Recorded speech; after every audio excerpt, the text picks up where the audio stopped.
Saudi अरब पर attack हो गया है। प्रिंस सुल्तान एयरबेस पर धमाके सुनाई दिए हैं। वहीं सऊदी अरब के अल खर्ज में अलर्ट जारी कर दिया गया है। जंग नए आयाम पर पहुंच गई है। ताबड़तोड़ मिसाइलें दागी जा रही हैं, लेकिन सऊदी अरब पर यह हमला क्यों हुआ है, खबरें क्या है, बताते हैं आपको। सबसे पहले शुरुआत करते हैं।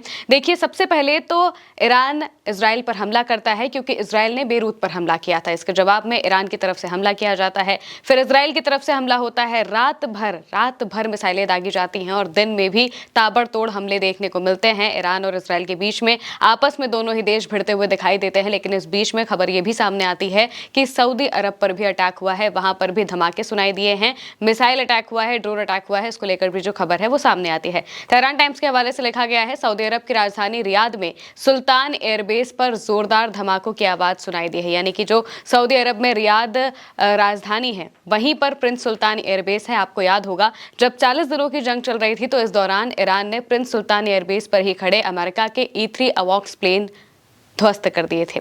इसके अलावा भी बहुत भयानक नुकसान अमेरिका का इस एयरबेस पर हुआ था और इसके बाद अमेरिका के कुछ जो सैनिक है वो यहाँ से चले गए थे। अब यहाँ पर वापस से हमला हुआ है, धमाके सुनाई दिए हैं। हमलों की पुष्टि नहीं हो पाई है कि आखिर ये हमला किसने किया है। यहाँ पर प्रिंस सुल्तान एयरबेस को लेकर अभी कोई जानकारी खास सामने नहीं आई है। लेकिन अगली खबर पर अगर चले तो क्लैश रिपोर्ट के हवाले से बताया गया है कि सऊदी अरब ने सुबह अल खर्ज में मिसाइल अलर्ट सायरन बजाए हैं, जहाँ प्रिंस सुल्तान एयरबेस स्थित है। सरकारी मीडिया ने बिना ज्यादा जानकारी दिए इस अलर्ट की खबर दी। बाद में सऊदी सिविल डिफेंस ने घोषणा की है कि खतरा टल गया है और ऑल क्लियर का संकेत जारी किया। यानी कि पहले अल खर्ज में बकायदा उन्होंने सायरन बजाए, मिसाइल अलर्ट के सायरन थे, जिससे साफ पता चल रहा है कि यहाँ पर मिसाइल अटैक हुआ था। अब इसे इंटरसेप्ट कर लिया गया या फिर नहीं, इसके बारे में जानकारी नहीं दी गई। प्रिंस सुल्तान एयरबेस इसी इलाके में बताया जा रहा है कि मौजूद था और इस वजह से यहाँ पर जो मिसाइल अटैक है उसके होने की खबर सामने आती है, पुष्टि होती है।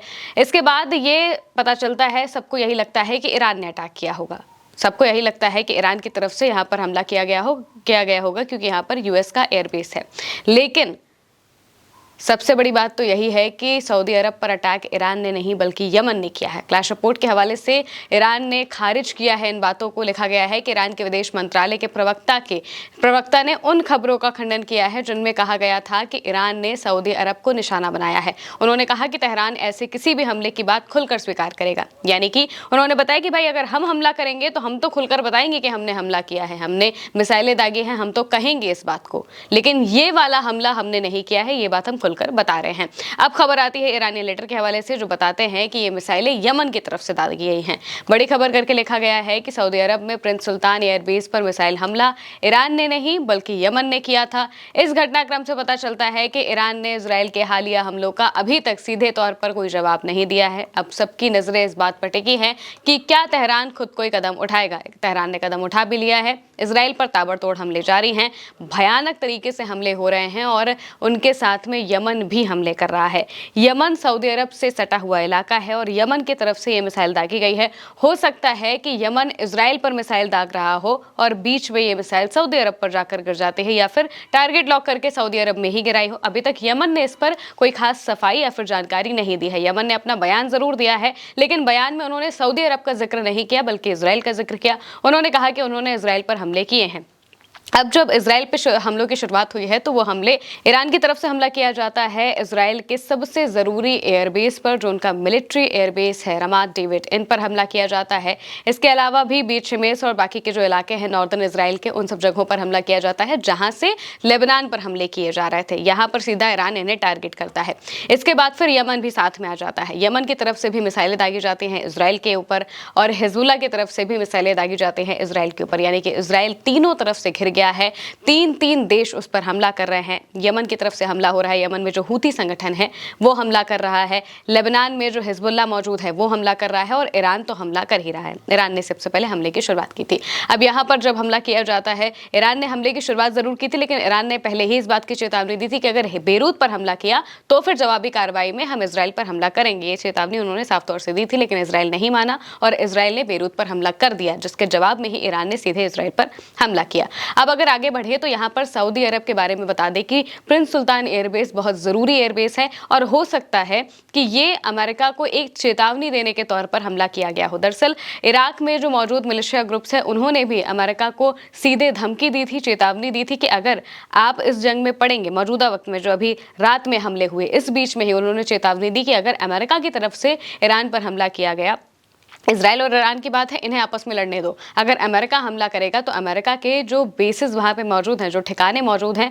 उन सबको आग के हवाले कर दिया जाएगा। ये बाकायदा इराक के ग्रुप्स ने कहा था। इस वजह से ये भी हो सकता है कि यमन ने वार्निंग साइन यहाँ पर दिया हो अमेरिका को और ये वो बताना चाह रहे हो कि अगर अमेरिका इस जंग में कूदेगा तो फिर अमेरिका के एयरबेसेस पर अटैक किया जाएगा, चाहे वो सऊदी अरब में मौजूद हो, चाहे वो आसपास के किसी भी इलाके में मौजूद हो। अगर अमेरिका भी इसमें घुसने की कोशिश करेगा तो उस पर सीधे अटैक कर दिया जाएगा।